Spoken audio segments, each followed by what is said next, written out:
ॐ नारायणं नमस्कृत्यं नरो चैव नरोत्तमं देवीं सरस्वती व्यासं ततो जयमुदीरयेन्मुखं करोति वाचालं पङ्गुलङ्घयते गिरि यत्कृपात् तमहं वन्दे परमानन्दमाधवम्।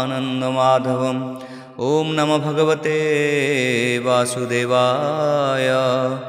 ॐ नमो भगवते वासुदेवाय।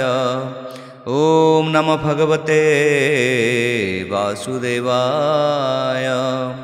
श्रीमद्भागवत महापुराण तृतीय स्कंद अथ सप्तमोऽध्यायः। शुक उवाच हेमन्ते मैत्रेय वाणी विदुर दृढचित्ते शुणि आनंद मने व्याससुत कपोले देइबेनि हस्त रोमपुलक तार देहि पूछे मैत्रेय मुख चाहि विदुरोवाच भूमुनि एत विपरीत भ्रमे भ्रमयि मोर चित से हरि स्वभावे निर्गुण चिन्मात्र परम कारण लीला विहारे गुण क्रिया कि रूपे सर्जे तार माया बालक क्रीड़ा भाव जेन्हे एत न घटे अनुमाने इच्छा स्वभावे खेल तार एनो हे मोहर गोचर जे निद्रागत निज सुखे से किंपा मिसे एते दुखे जे गुणमयी माया बले विश्व सर्जई अवहेले पुणी पाळीण करे अंत व्यापारी पुरुष जे मंत जे जीव आत्मा ब्रह्ममये किंपा अविद्या संग होए कर्म करई नाना मते जे देश काल पात्र अर्थे केमंते सृष्टि से करई से कर्म ताकु न लागई माया संजोगे निपातई अन्य पुरुष प्राय होई से एक सर्व आत्मा गति सकल क्षेत्रे तार स्थिति कर्मरु सुख क्लेश स्फुरे से किंपाए कर्मे विहरे अज्ञान संकटे मो मन पड़ी भालई छन्न छन्न एणु मो मने जेते खेद ज्ञान खड़गे मुनि छेद।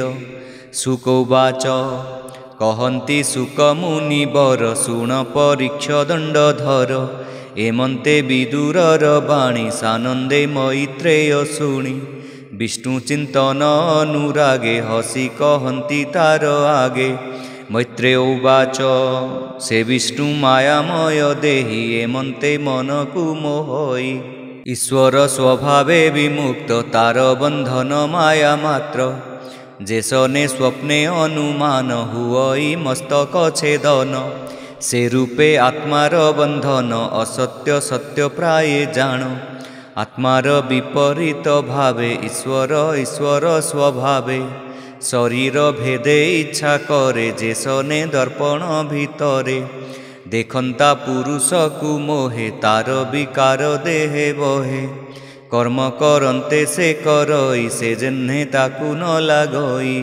एमन्ते कृष्ण माया बले चंद्रर छाया जेन्हे जले जल कंपने से कंपई से जेन्हे ताकु न लागई तेमन्ते जीव माया बले आत्मारे न रहे निश्चले जोगिये जोग ध्यान बले आत्मारे रहन्ति निश्चले इंद्रिय तांकु न लागन्ति अंतरे निश्चले रहन्ति विष्णुर पाद से ही मते जेवा चिंतन्ति अविरते ताहांक देहे क्लेश जेते दहन हुवन्ति समस्ते एणु कृष्णर गुण गाथा जे शुणे जे अभाव कथा अशेष क्लेश तांक देहे दहन होन्ति तृण प्राये से हरि पाद पद्म गंधे चित लोभित मकरंदे नित्ये पिबन्ति भृंग प्राय तांकु न लागे जम भय विदुरोवाच भूमुनि तुम्भ भाग्य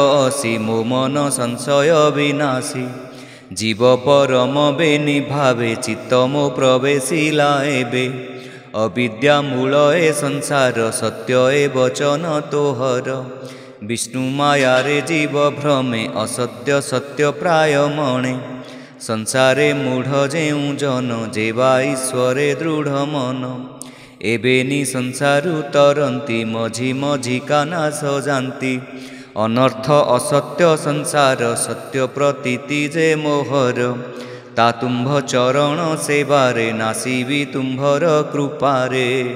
ସାଧୁଙ୍କ ସେବା ଫଳ ଏହି କୃଷ୍ଣ ଚରଣେ ପ୍ରୀତି ହୋଇ, ସେ ହରି ଚରଣ ପ୍ରସାଦେ ସଂସାରୁ ତରେ ଅପ୍ରମାଦେ।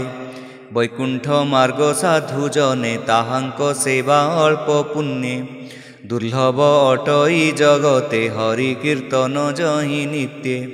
ଇନ୍ଦ୍ରିୟ ମହଦାଦି ତତ୍ତ୍ୱ ବିରାଟ ପୁରୁଷ ସହିତ, ଏହାକୁ ସର୍ଜି ନାରାୟଣ ଅଂଶେ ପ୍ରବେଶ ତହିଁ ପୁଣ। ସହସ୍ର ପାଦ ଉରୁ ହସ୍ତ ଯା ଦେହେ ବ୍ରହ୍ମାଣ୍ଡ ସମସ୍ତ, ବ୍ରାହ୍ମଣ ଆଦି ଚାରି ଜାତି ବିଶେଷେ ତାହାର ବିଭୂତି।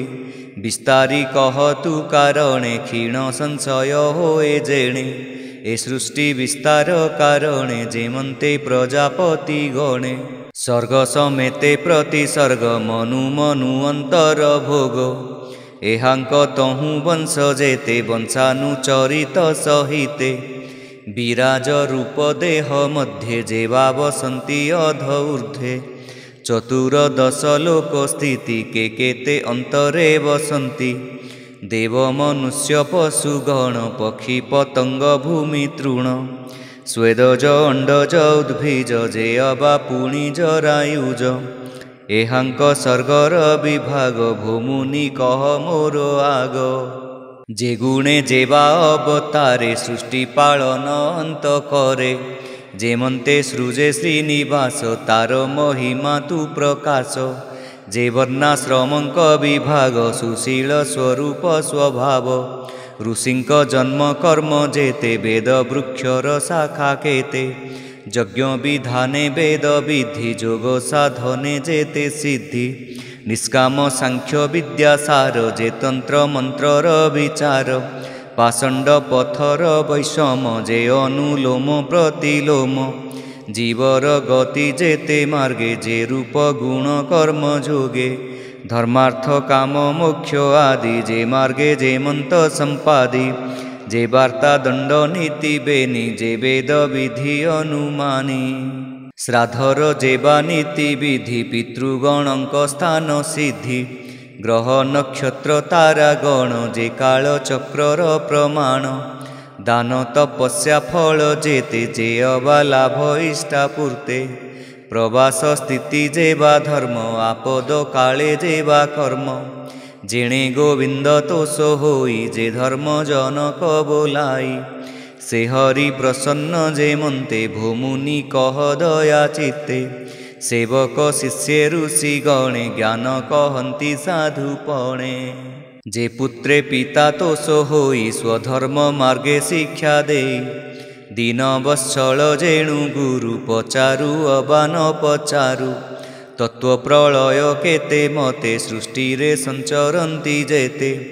ବିରାଜ ରୂପେ ଦେହେ ଥାନ୍ତି ପୁଣି କେମନ୍ତେ ଲୀନ ହୁଅନ୍ତି, ଆତ୍ମାର ସ୍ଥିତି ଅବା କାହିଁକି ବା ସ୍ୱରୂପେ ପ୍ରକାଶ ହୋଇ।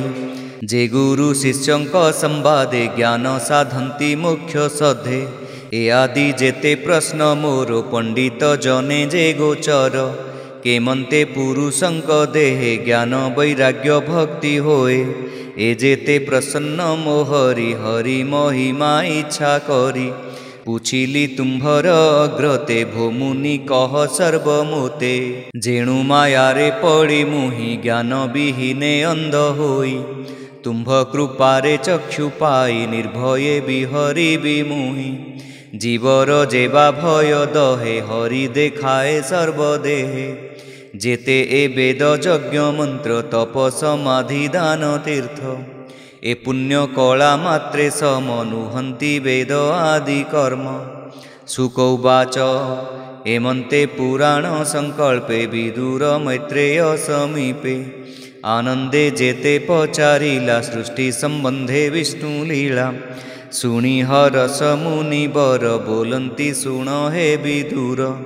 ଏ ଭାଗବତ ପ୍ରଶ୍ନ ବାଣୀ କର୍ଣ୍ଣେ ଶୁଣନ୍ତି ଯେତେ ପ୍ରାଣୀ, ଯେ ଅବା ବଦନେ ଉଚାରି ବିଷ୍ଣୁ ମାୟାରୁ ଯାନ୍ତି ତରି।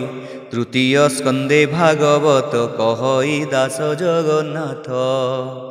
ଇତି ଶ୍ରୀମଦ୍ଭାଗବତେ ମହାପୁରାଣେ ପାରମହଂସ୍ୟାୟାଂ संहितायां तृतीयस्कन्धे सप्तमोऽध्यायः।